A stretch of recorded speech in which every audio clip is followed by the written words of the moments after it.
東莞嘅競賽有幾差，我就講呢個浪麗匯喺穗坪地鐵站嘅 B1 同埋 B2 嘅，負有可能1-2年吧，其實都冇啊。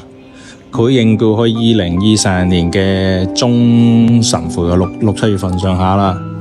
然後呢，可能上一年基本上去到過完年翻嚟，已經啲鋪頭爭7成。後面陸陸續續嘅話呢，今日過嚟就已經去完全間店就見唔到咯。穗坪呢度除咗新豐山莊走一走之外，基本就去斗梅。